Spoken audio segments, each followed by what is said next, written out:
मी समर्थ. ओम नमः शिवाय. श्री शिवलीलामृत ग्रंथ अध्याय 7वा. सारस्वत पुत्र श्री झाला. भद्रायूची कथा. श्री गणेशाय नमहा. हे विश्वंभरा, विश्वनाथा, सदाशिवा, तू परमानंद स्वरूप आहेस. तू परम मंगल परब्रह्म आहेस. तू अत्यंत पवित्र असे सिमंतिनी आख्यान सांगितलेस. तू व्यास रूपाने सूत कवी पुराण कथा सांगत आहेस. मी केवळ निमित्त आहे. संत श्रोते हो, आता आणखीन एक अद्भुत कथा ऐका. पूर्वी विदर्भ देशात वेदप्रम नावाचा एक ब्राह्मण होता. तो अत्यंत सुशील वेदशास्त्र संपन्न होता. सारस्वत नावाचा एक ब्राह्मण त्याचा मित्र होता. वेदप्रमच्या मुलाचे नाव होते सुमेधा व सारस्वताच्या मुलाचे नाव होते सोमवंत. सुमेधा व सोमवंत हे परम मित्र होते. ते दोघेही अत्यंत बुद्धिमान वेदांती ब्राह्मण होते. सर्व शास्त्रपुराणे त्यांनी मुखोद्गत केलेली होती. वयाच्या 16व्या वर्षी त्यांचा विद्याभ्यास पूर्ण झाला. मग त्या दोघांचेही वडील त्यांना म्हणाले, आता तुम्ही विदर्भ राजाकडे जा. आपली विद्या राजाला दाखवून खूप कीर्ती व धन मिळवा. मग तुमचे विवाह करू. आपल्या वडिलांच्या सांगण्यानुसार ते दोघे राजाकडे गेले. त्यांनी आपली सगळी विद्या राजापुढे प्रगट केली. त्यांची अलौकिक बुद्धिमत्ता पाहून राजाला फार आनंद झाला. तो त्या दोघांना म्हणाला, तुम्हाला मी एक गंमत सांगतो. निषद देशाच्या राजाची सिमंतिनी नावाची एक प्रसिद्ध राणी आहे. ती थोर शिवभक्त आहे. भगवान सदाशिवासाठी व पार्वतीसाठी ती दररोज मोठ्या भक्तिभावाने दाम्पत्य पूजा करते. तेव्हा तुमच्यापैकी एकाने स्त्रीरूप धारण करावे व दाम्पत्य म्हणून तिच्याकडे जावे. ती तुमची दिव्य वस्त्रालंकारांनी पूजा करील. तुम्ही तेथून परत आलात की मी तुम्हाला हवे इतके धन देईन. मी सांगतो याचा अवमान करू नका. राजाने असे सांगितल्यावर ते दोघे म्हणाले, छे छे, असे आम्ही मुळीच करणार नाही. हे अत्यंत अनुचित पापकर्म आहे. हे निंद्यकर्म आहे. स्त्रीवेश धारण केलेल्या पुरुषास पाहताच सच्चैल स्नान करावे अशी शास्त्राची आज्ञा आहे. स्त्रीवेश धारण केलेल्या पुरुषाला पाहणारा अधोगतीला जातो, तो नरकात जातो. असा स्त्रीवेश धारण करणाराही जन्मोजन्मी स्त्री म्हणून जन्मास येतो. आम्ही इतकी श्रेष्ठ विद्या मिळवली असता असले निंद्य पापकर्म करणे योग्य नाही. शेवटी नाईलाजास्तव दोघांनी ते मान्य केले. मग राजाने त्या दोघांपैकी सारस्वत पुत्राला सोमवंताला स्त्रीवेश दिला. मग सुमेधा व सोमवंत दाम्पत्य रूपाने सिमंतिनीकडे गेले. त्या दिवशी सोमवार होता.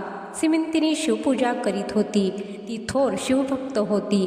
ती अंतर्ज्ञानी होती. ते दाम्पत्य पाहून तिला हसू आले. हे दाम्पत्य खरे नसून हे दोघेही पुरुष आहेत हे तिने ओळखले. तथापि त्या दोघांना शिवपार्वती समजून तिने त्यांची यथाविधी मनोभावे पूजा केली. त्यांना अनेक वस्त्रे, अलंकार, धनधान्य दिले. अत्यंत भक्तिभावाने त्यांना उत्तम भोजन दिले व त्यांची पाठवणी केली. पुढे पती मागे पत्नी असे ते दाम्पत्य परत जाण्यास निघाले. पण काय, वाटेत मोठे नवल घडले. सुमेधाची सोम घेतलेली पत्नी अगदी खऱ्याखुऱ्या स्त्रीप्रमाणे वागू लागली. एकांत वनातून जात असता ती आपल्या पतीला म्हणाली, येथे अगदी निवांत आहे. मी कामातुराने अगदी घायाळ झाले आहे. मला शांत कर. ते विचित्र बोलणे ऐकून सुमेधा तर अगदी गोंधळूनच गेला. तो म्हणाला, अरे हे काय, नाही ते विचार. याला काय थट्टा म्हणतात? लोक काय म्हणतील? तेव्हा ती म्हणाली, अरे मी खरोखरच तुझी पत्नी आहे. मी पुरुष नाही, मी स्त्री आहे. एकांतात चल. माझे शरीर पहा. माझ्या शरीरावर हात फिरव. माझे सगळे अवयव स्त्रीचेच अवयव आहेत. असे म्हणून तिने सुमेधाला ओढतच दाट झाडीत नेले. तो मोठा चमत्कार झाला होता. सारस्वत पुत्र सोमवंत आता पुरुष राहिलाच नव्हता. त्याचे एका स्त्रीत रूपांतर झाले होते. त्याने सुमेधाला जवळ ओढून त्याचे चुंबन घेतले. त्याच्या गळ्यात आपले नाजूक कोमल हात घातले. परंतु सुमेधा खरा धीर पुरुष होता. तो त्या मोहाला मुळीच बळी पडला नाही. तो सोमवंताला झिडकारून म्हणाला, चल दूर हो. आपण दोघे गुरुबंधू आहोत. आपण मोठ्या कष्टाने सर्व विद्या मिळविली. ते तू विसरलास की काय? मला नसत्या मोहात पाडू नकोस. मला ते पटत नाही. असे बोलून सुमेधा पुढे चालू लागला. स्त्री बनलेला सोमवंतही त्याच्या मागून चालत निघाला. एक सुंदर तरुण स्त्री गळ्यात पडली असता थोडा सुद्धा विचलित न होणारा तो साक्षात शंकरच म्हणावा लागेल. त्याच्या ठिकाणी अहंकार गर्व नसलेला, निंदकाने केलेली आपली निंदा विसरून जाणारा, दुसऱ्याच्या वर्मावर बोट न ठेवणारा, दुसऱ्याच्या वाईट गुणकर्मांची कुठेही वाच्यता न करणारा, आपले सत्कर्म तपदान कोणालाही न सांगणारा माणूस प्रत्यक्ष शंकरच समजावा. सुमेधा अशाच कोटीतील पुरुष होता. झाल्या प्रकाराने मात्र तो मोठ्या काळजीत पडला. तशा स्थितीत तो सारस्वत पुत्राला सोमवंताला घेऊन आपल्या घरी आला. घरी आल्यावर सगळा प्रकार सांगितला तर त्या सारस्वतावर कुऱ्हाड कोसळल्यासारखेच झाले. तो शोकाने ओरडत ओरडत छाती बडवीत राजाकडे गेला व त्याला म्हणाला, अरे दुष्ट राजा, हे तू काय केलेस? अरे वेदशास्त्र संपन्न असा मला एकच पुत्र होता, तू माझा निर्वंश केलास. तुला काय म्हणू? सगळा प्रकार ऐकून राजाला अतिशय दुःख झाले. अपराधीपणाने तो खाली पाहू लागला. जे केवळ सोंग होते ते खरे कसे काय झाले? भगवान सदाशिवाची माया अद्भुतच खरी आणि त्या मायेचे कर्तृत्वही मोठे अघटितच, असा विचार करून राजाने विद्वान ब्राह्मणांना बोलावून सांगितले, या सारस्वत पुत्राला पुन्हा पुरुषत्व मिळवून द्या. त्यासाठी हवा तेवढा खर्च करा, अनुष्ठान करा, यज्ञ करा. आपल्या विद्वत्तेने तपाने या सोमवंताला पुन्हा पुरुष करा, तरच माझ्या मनाला शांती लाभेल. ते ब्राह्मण म्हणाले, राजा, ही ईश्वरी लीला आम्हाला बदलता येणार नाही. मग राजाने स्वतः देवीची आराधना केली. 7 दिवस निराहार राहून देवीचा धावा केला. प्रसन्न झालेल्या देवीने वर मागण्यास सांगितले असता राजा म्हणाला, हा सोमवंत स्त्री बनला आहे, याला पुन्हा पुरुष कर. देवी म्हणाली, राजा, हे कालत्रयी घडणे शक्य नाही, मला काहीही करता येणार नाही. सीमंतिनी ही थोर पतिव्रता आहे. ती भगवान सदाशिवाची निस्सीम भक्त आहे. तिने आपल्या चारित्र्याने शिवभक्तीने केलेला बदल मला पुन्हा बदलता येणार नाही. सोमवंताला पुन्हा पुरुष बनविणे कुणालाही शक्य नाही. तेव्हा आता सुमेधाशी लग्न लावून दे. पुढे हिला थोर वेदपारंगत पुत्र होईल, असे सांगून देवी गुप्त झाली. मग राजाने देवीच्या आज्ञेनुसार सुमेधा व सोमवंत यांचा विवाह लावला. सीमंतिनीच्या या शिवभक्तीला खरोखर त्रैलोक्यात उपमा नाही. अशात साक्षात पार्वती देवीलाही तिचे कर्तृत्व व महात्म्य मान्य करावे लागले. ही कथा सांगितल्यावर सूत शौनकादींना म्हणाले, आता आणखी एक कथा सांगतो, ती सावध चित्ताने ऐका. भद्रायू आख्यान. अवंती नगरीत मदन नावाचा एक ब्राह्मण होता. तो अत्यंत दुराचारी होता. त्या नगरीत पिंगला नावाची एक तरुण वैश्या होती. हा मदन त्या पिंगलेच्या नादी लागला होता. हा सदानकदा तिच्याकडेच पडलेला असायचा. हा मदन नुसता नावाचाच ब्राह्मण होता. पिंगलेसाठी त्याने आपल्या आई वडिलांचाही त्याग केला होता. ब्राह्मणाचे कर्तव्य कर्मसुद्धा तो विसरला होता. आपल्या पत्नीचा त्याग करून तो पिंगलेकडे राहू लागला.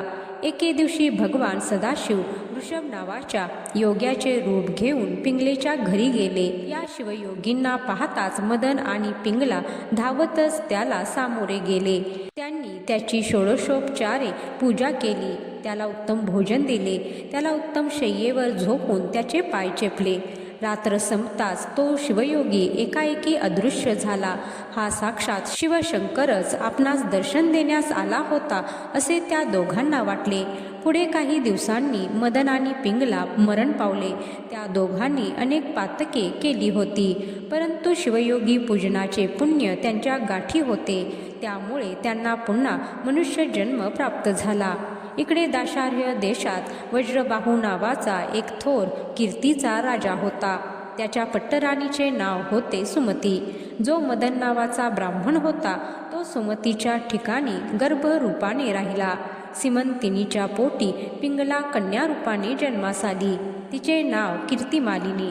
सुमती गर्भवती असताना एक विचित्र घटना घडली. सुमतीला आता पुत्र होईल, मग ती राजाची लाडकी होईल आणि राजा आपल्याकडे दुर्लक्ष करील. या विचाराने तिच्या सवती तिचा मत्सर करू लागल्या आणि त्या दुष्ट सवतींनी एके दिवशी सुमतीच्या अन्नात विष घातले. त्या विषाने सुमतीला मृत्यू आला नाही, परंतु तिला भयंकर रोग झाला. तशाच अवस्थेत ती प्रसूत झाली. सुमतीच्या व तिच्या मुलाच्या शरीरावर त्या भयंकर विषाचा परिणाम झाला होता. शरीरावर अनेक जखमा झाल्या होत्या, त्यातून रक्त गळत होता. राजाने अनेक वैद्य आणले, अनेक औषधोपचार केले, पण थोडासुद्धा गुण आला नाही. सुमतीचा मुलगा रात्रंदिवस रडत असे, त्यामुळे सुमतीसुद्धा शोकाकुल होत असे. त्या मुलाच्या रडण्याने राजा अगदी त्रासून गेला. त्याला धड झोपही लागेना. तो अगदी कंटाळून गेला. शेवटी राजाने एक दिवस सुमतीला व मुलाला वनात नेऊन सोडले. सुमती आपल्या लहान मुलाला कडेवर घेऊन रानावनात फिरू लागली. ती एकसारखा शोक करीत होती. भगवान सदाशिवाचा धावा करीत होती. काटेकुटे दगड यांनी तिचे पाय फुटत होते. प्रखर उन्हामुळे ती भाजून निघत होती. तहान भुकेने तिचा जीव अगदी कासावीस झाला होता. परंतु तिची दया येण्यास त्या वनात एकही माणूस नव्हता.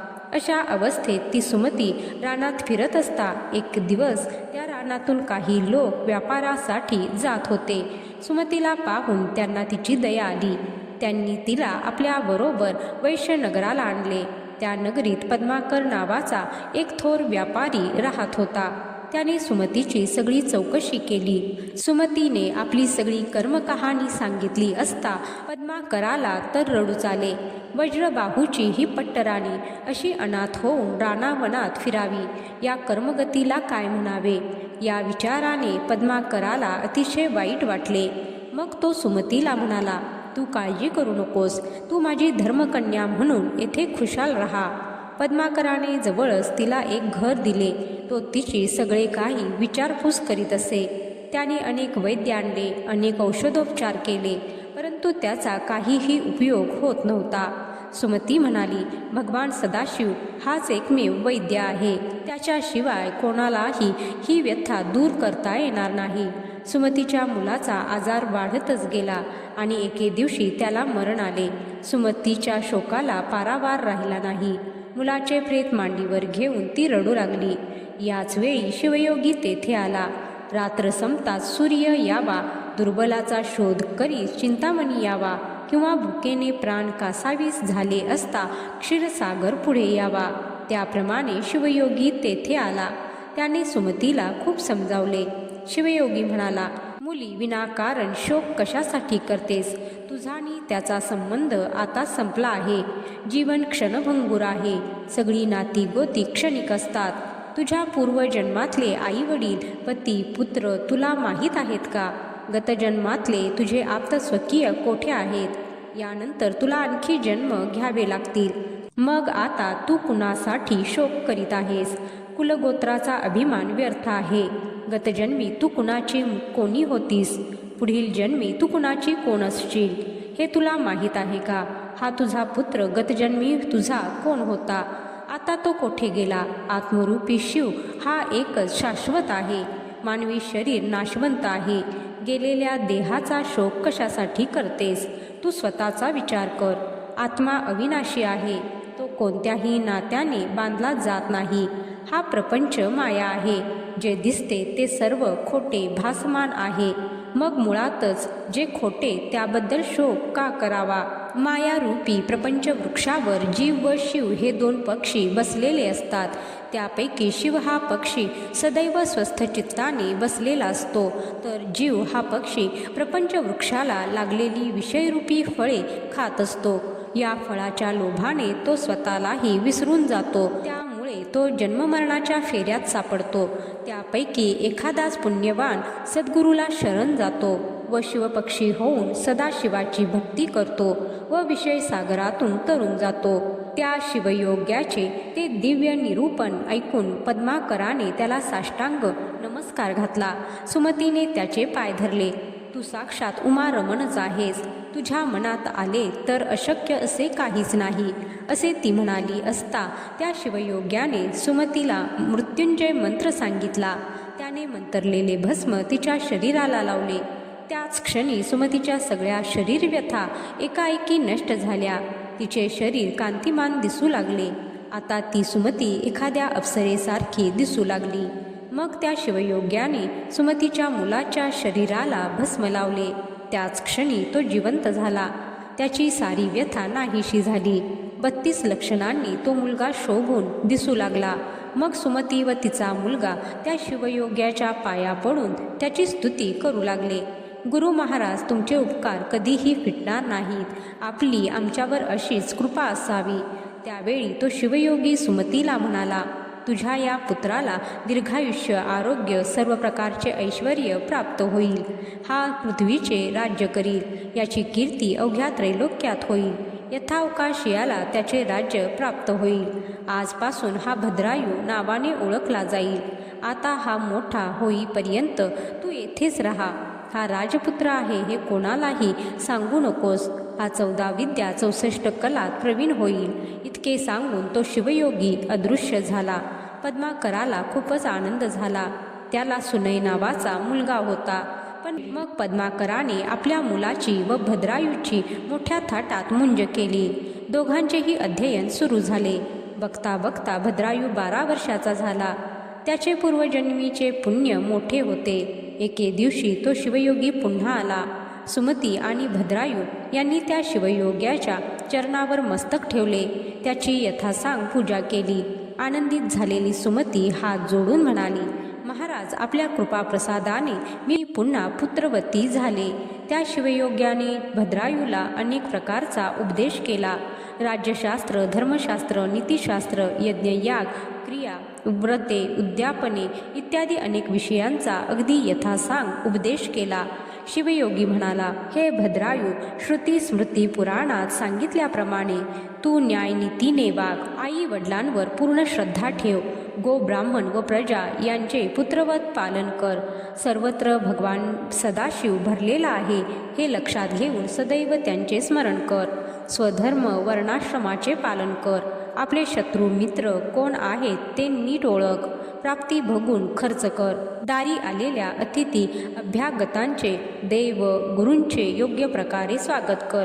आपली बायका, मुले, सेवक, रोग, शत्रू यांच्याकडे नीट लक्ष दिले नाही तर पुढे फार मोठा अनर्थ घडतो. थोर ज्ञानी लोक ज्या मार्गाने जातात त्याच मार्गाने जावे. आई वडील गुरु योगी यांची कधीही निंदा करू नये. परनिंदा व वादविवाद सदैव टाळावा. भगवान शंकरांचे सदैव स्मरण करावे म्हणजे मौन पाळल्यासारखे होते. परस्त्री व परधन विष्टे समान मानावे. शास्त्र पुराणांचे सदैव श्रवण व पठन करावे. पूजा, स्नान, जप, शिवमहात्म्य श्रवण, गो ब्राह्मणादींची सेवा यात कधीही आळस करू नये. आपल्या पत्नीसह सर्व सुखांचा उपभोग घ्यावा, पण परस्त्री माते समान मानावी. शत्रूला शिक्षा करावी, पण साधूंची विनम्रपणे सेवा करावी. कुणाचाही मत्सर करू नये. दुष्ट दुर्जनांना आपले सामर्थ्य दाखवावे, पण संत सज्जनांना नेहमी नमस्कार करावा. वाणीने नेहमी शिवनाम घ्यावे. सढळ हातांनी दान करावे. पायी तीर्थयात्रा करावी. नित्य नेमाने शिवध्यान करावे. संत सज्जनांना प्रेमाने आलिंगन द्यावे. नित्य पुराण श्रवण करावे. शिवनिर्माल्याचा नाकाने वास घ्यावा.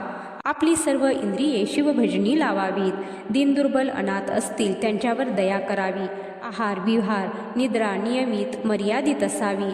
आपली संपत्ती, गृहकलह, सत्कर्म, दिलेले दान, मान अपमान कुणालाही कळू नये. लबाड, कपटी, चोर इत्यादींना दरबारात स्थान देऊ नये. शिवभक्तांना पीडा देणारे, मद्यपान करणारे, गुरुद्रोही, देवद्रोही, धर्मघाती इत्यादींचे तोंडसुद्धा पाहू नये. कशातही आसक्त असू नये. कमलपत्राप्रमाणे अलिप्त राहावे. शरीरावर सदैव रुद्राक्ष धारण करावे. सर्व अवयवांना पवित्र भस्म लावावे, म्हणजे युद्धात शत्रूची भीती राहत नाही. सोमवार, शिवरात्र, प्रदोष, व्रत यांचे पालन करावे. ग्रहण, महापर्व, कुयोग, श्राद्ध दिन इत्यादी दिवशी वैषयिक सुख भोगू नये. सत्पात्री दान करावे. अपात्र असलेल्यांची पूजा केली असता पूज्य व्यक्तींचा अपमान होतो. त्यामुळे राज्यावर अनेक प्रकारची संकटे येतात. विद्येसाठी दान द्यावे. संकटकाळी धैर्य धारण करावे. दारी आलेल्या याचकाला मोकळ्या हाताने परत पाठवू नये. ज्या शिवलिंगाची पूजा होत नसेल त्याची आवर्जून पूजा करावी. संतांच्या सहवासात राहावे. कुणावरही संतापू नये. दुसऱ्याच्या सुखाने सुखी व्हावे. असे जो वागतो तोच खरा शिवभक्त हे लक्षात ठेवावे. अन्न पाणी चांगली भाषा व मनाचे औदार्य हीच खरी या पृथ्वीवरील 4 श्रेष्ठ रत्ने आहेत. कुणाचे उणे दुणे काढू नये. संत सज्जनांचे आशीर्वाद घ्यावेत. पूर्वीचा शत्रू मित्र झाला तरी त्याच्यावर विश्वास ठेवू नये. सद्गुरू आणि शिव एकच आहेत हे लक्षात ठेवावे. संपत्ती, विद्या इत्यादी कशाचाही गर्व करू नये. अशा प्रकारे शिवयोग्याने भद्रायूला अनेक विषयांचा अगदी यथासांग उपदेश केला. मग मृत्युंजय मंत्राने अभिमंत्रित केलेले भस्म भद्रायूच्या शरीराला लावले. त्याच्या गळ्यात एक रुद्राक्ष माळ घातली. त्याला एक दिव्य शंख व खडक दिले. याशिवाय त्याला 10,000 हत्तीचे बळ दिले. शेवटी उत्तमोत्तम आशीर्वाद देऊन तो शिवयोगी अदृश्य झाला. शिवयोग्याने भद्रायूला केलेल्या उपदेशाप्रमाणे जो वागेल त्याच्यावर कधीही कसलीही संकटे येत नाहीत. हा 7वा अध्याय म्हणजे कैलास पर्वत आहे. याला पारायण रूपी प्रदक्षिणा घातली असता उत्तम निर्दोष यश प्राप्त होते. या अध्यायरूपी कैलासावर भगवान सदाशिव सदैव वास्तव्य करीत आहेत. आता पुढील अध्यायात शिवयोगी भद्रायूवर पूर्ण कृपा दया करणार आहे. ती सुरस पवित्र कथा भक्तिभावाने श्रवण करावी. भगवान सदाशिव संसाररूपी हत्तीला विदीर्ण करणारा मृगेंद्र सिंह आहे. तो आनंद सागर ब्रह्मानंद सदाशिव जगदात्मा जगद्गुरु आहे. स्कंद पुराणातील ब्रह्मोत्तर खंडातील शिवलीलामृताचा 7वा अध्याय समाप्त. श्री सांब सदाशिवार्पणमस्तु. शुभम भवतु. ओम नमः शिवाय. हर हर महादेव.